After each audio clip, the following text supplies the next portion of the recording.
वर्ष के बाद भी भीष्म को भोगना पड़ रहा है इसका।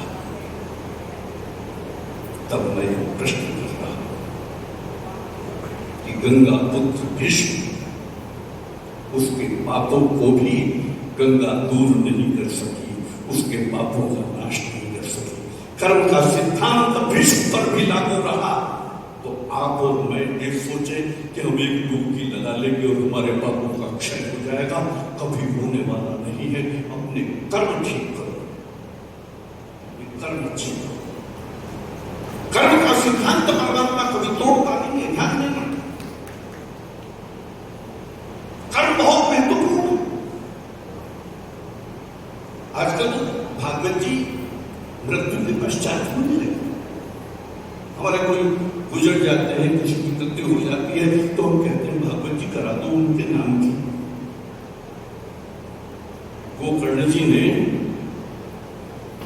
धुंधकारी के लिए कितनी भागवत गया तीर्थ में की, कभी उसका आकलन करो। 100 भागवत गया तीर्थ में स्वयं बैठकर गोकर्ण जी महाराज करते हैं, तब जाकर धुंधकारी की मुक्ति होती है। साहब हम सोचते हैं एक भागवत से काम हो जाएगा, नहीं, मृत्यु के बाद नहीं, जीवित अवस्था में भागवत पढ़ो, भागवत सुनो और अपने जीवन में उतारो, तब तुम्हारी मुक्ति संभव है। साथ ऐसी घटना घट जाती है, बाकी हम सब परीक्षित हो जाए ये संभव नहीं है। हमें अपनी तपस्या स्वयं करनी पड़ेगी, हमारा कर्म स्वयं शुद्ध करना पड़ेगा, कर्म को सुधारना पड़ेगा, तब जाकर ये कथा हमारे लिए कहीं कृपा का कारण बन सकती है। बस मेरा निवेदन मैं इतना ही कहूंगा कि अपने कर्म पर ध्यान दो, अपने भजन को बढ़ाओ। जितना भजन करोगे, जितनी भजन की ताकत बढ़ेगी, उतने ही तुम्हारे कर्म का जो बंधन है, वो कर्म जो ये हुए हैं पूर्व जन्म के, उनका हमारे पास लेखा जोखा नहीं है। हमारे जी कहेंगे चित्र ही गुप्त है, उसका चित्र ही नहीं है। प्रत्येक व्यक्ति का चित्र गुप्त प्रत्येक व्यक्ति के अंदर में बैठा हुआ है, जो आपके अंदर ही लिख रहा है। कहीं बाहर चित्रगुप्त नहीं है, चित्रगुप्त हर व्यक्ति का अंदर ही बैठा है। परमात्मा ने ऐसी व्यवस्था की है कि एक ऐसा ऑटो सिस्टम है कि कर्म आप कोई भी करते हो,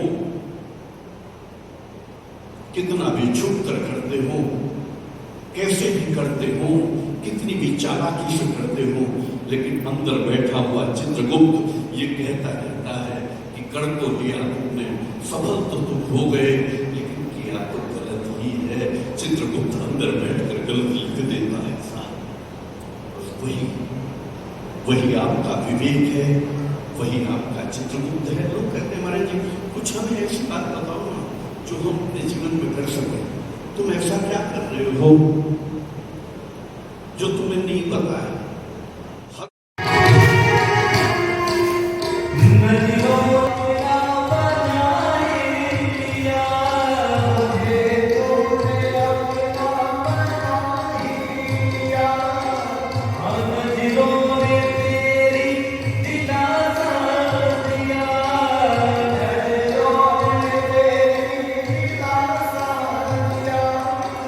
मुझे तो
निश्चित आप बहुत भाग्यशाली हैं।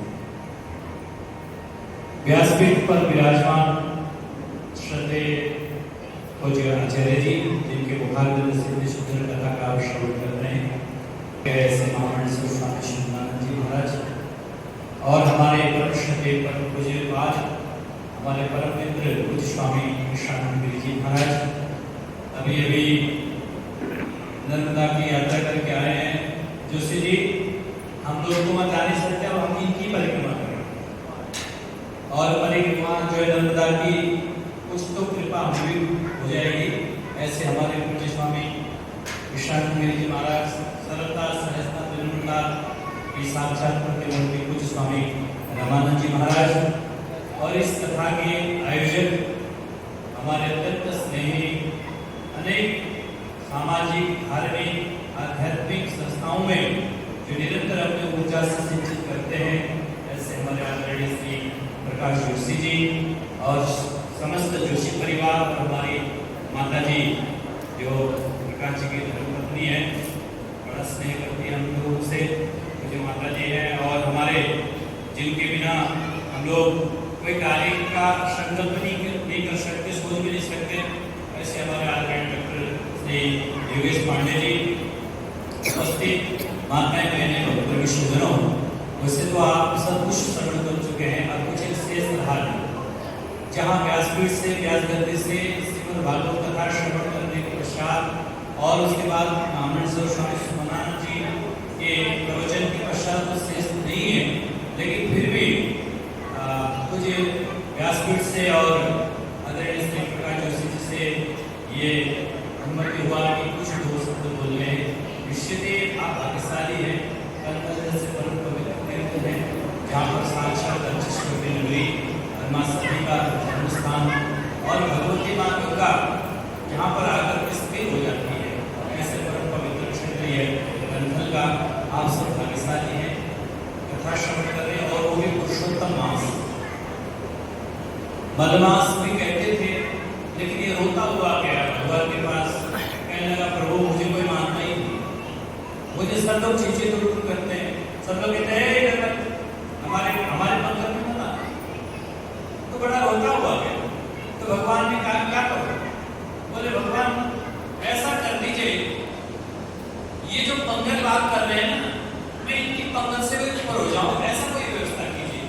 तब भगवान ने कहा अच्छा आज से तू पुरुषोत्तम मास कहलाएगा, मैंने अपने नाम तुझे दे दिया है, आज से तू मलमास नहीं पुरुषोत्तम मास। तब से पुरुषोत्तम मास में मलमास का वर्णन किया जाने लगा और जहाँ पर भगवान ने कहा इस मास में जो कथा सुनेगा, जो सत्संग करेगा, जो भगवान के नामों का उच्चारण करेगा, कई लाख नाम करके उसको प्राप्त होगा। उसके फल और अत्यंत फल बताया है पुरुषोत्तम मास का, उसमें कथा सुनेगा।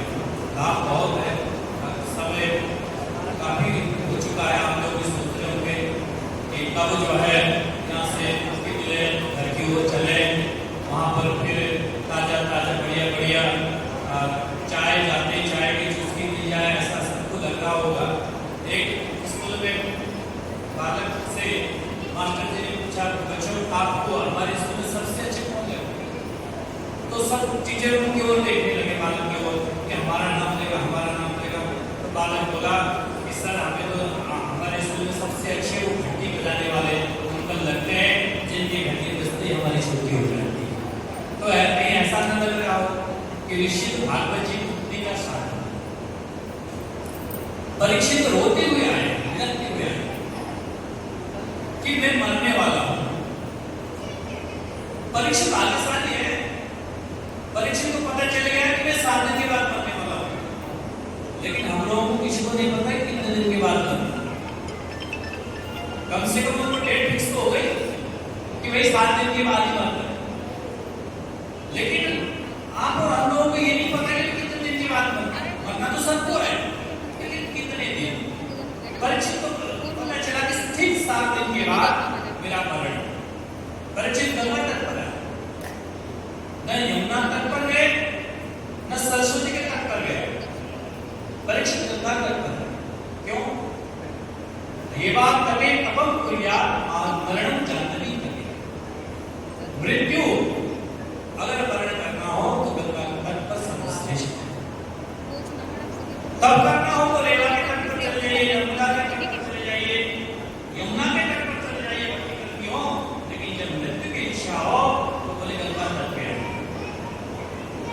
सर्वश्रेष्ठ नृत्य अगर कहीं है तो गंगा के तट पर है। परीक्षित आए, परीक्षित ने ये कहा कि हृदय में मरने वाला सारा जगत मरने वाला। तो सुखदेव जी ने मंत्र दिया, बोले राजन 3 चीज करनी चाहिए। क्या? तस्मात् भारत सर्वात्मा भगवान ईश्वरो हरि श्रोतव्य। चाहते हो 3 चीज करो, श्रवण करो, फिर कीर्तन करो, फिर मनन करो। बस 3 चीज करने की आवश्यकता है। बोले अंतिम में कह दिया श्लोक में, मृत्यु से अभय हो जाओ, मृत्यु से अभय हो जाओ। सबसे ज्यादा व्यक्ति किसी से डरता तो मृत्यु से डरता, बात किसी से नहीं डरता। जब मृत्यु का नाम आता है तो हाथ पांव फूल जाते हैं, मृत्यु से डरता है। अंतिम में वही परीक्षित क्या बोलते हैं? सुखदेव जी का राजन आज 7 दिन पूरे हो गए, मेरे जाने का समय आ गया, अब कोई डर तो नहीं है, कोई भय तो नहीं है। तब सुखदेव जी बोल उठे, परीक्षित बोले, गुरुदेव अहम ब्रह्मं परमधाम ब्रह्मं परमं। गुरुदेव मैं मरने वाला नहीं हूं, मैं ब्रह्म हूं। मैंने अपने आप को जान लिया है। मरने वाला ये शरीर है और शरीर कभी रहने वाला नहीं है, और ये जो इसके अंदर रहने वाला जो आत्मा है ये कभी मरने वाला नहीं। बस मैं अजर अमर अविनाशी हो चुका हूं, मैं ब्रह्म हो चुका हूं। मैंने अपने स्वरूप को पहचान लिया। गुरुदेव मैं मरने वाला नहीं। देखो 7 दिन पहले तक वही गिड़गिड़ाता है, वो आप परीक्षित कह रहे थे मैं मरने वाला हूं, 7 दिन के बाद क्या बोले? मैं मरने वाला नहीं हूं। बस आपको 7 दिन के बाद यहां से यही बोध होना चाहिए कि हम मरने वाले नहीं हैं। मरने वाला क्या है? शरीर। जो आत्मा है वो कभी मरती नहीं है, अजर अमर अविनाशी है, ये बोध हो जाए। बस भागवत मरना, भागवत मृत्यु सिखाती है। मृत्यु को कैसे वर्ण करना है, मृत्यु को कैसे उत्सव में परिवर्तित करना है, ये भागवत सिखाती है। निश्चित आप भाग्यशाली हैं, आपने भागवत कथा का श्रवण किया है। अधिक समय न लो, क्योंकि सब लोग चाह रहे हैं कि समय पर्याप्त हो चुका है।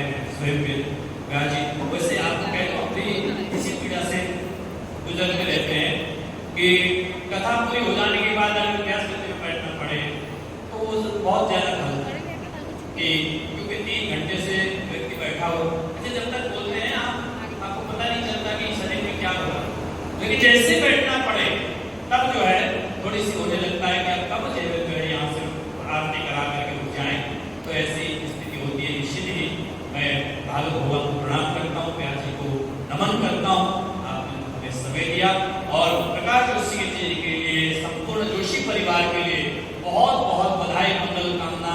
आपने जिस मनोकामना से ये कथा यहाँ पर आयोजित की है वो कामना पूरी हो, भगवान की भक्ति आपके जीवन में हो प्राप्त हो, और अंतिम में इस कथा का जो सार है वो 7 तत्वों के रूप में मोक्ष आपको प्राप्त हो। ऐसी मंगल कामनाओं के साथ हमारे पूज्य स्वामी कृष्णानंद जी, पूज्य स्वामी रामानंद जी को प्रणाम, वाणी को विराम। हरि ओम तत्सत।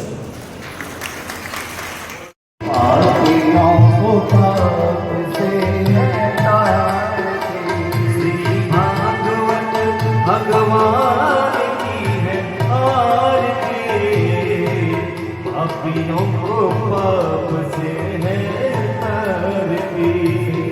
भागवत भगवान की है आरती, पापियों को पाप से है तारती।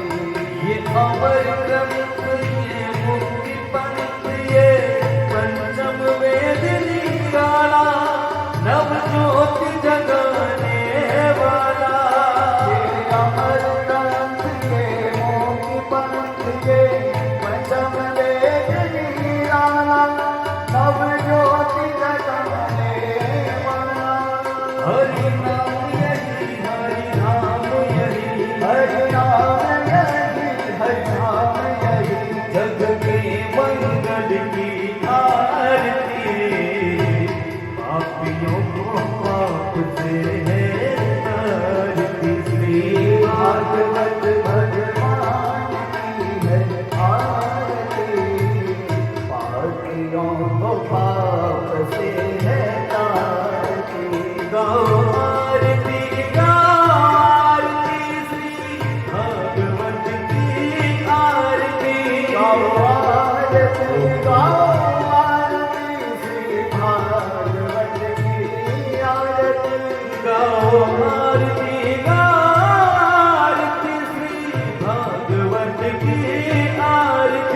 गाओ आरती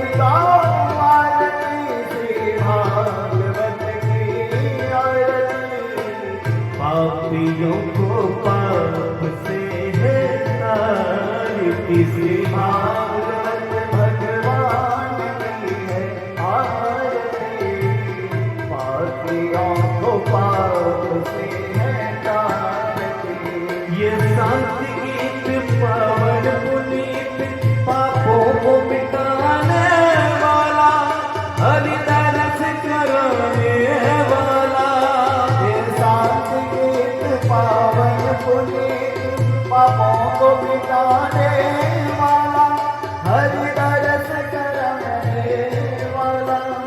ये सुख करनी ये दुख हरनी, ये सुख करनी ये दुख हरनी श्री मधुसूदन की आरती।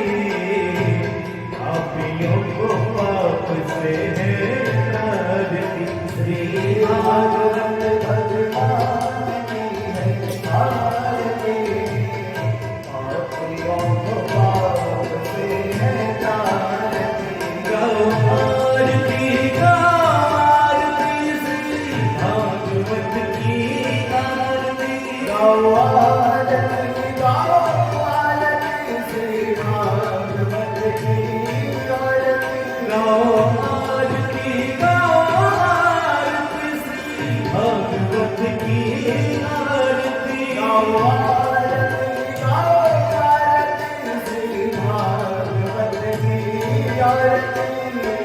पापियों को पाप से है तारती श्री भागवत भगवान की है आरती।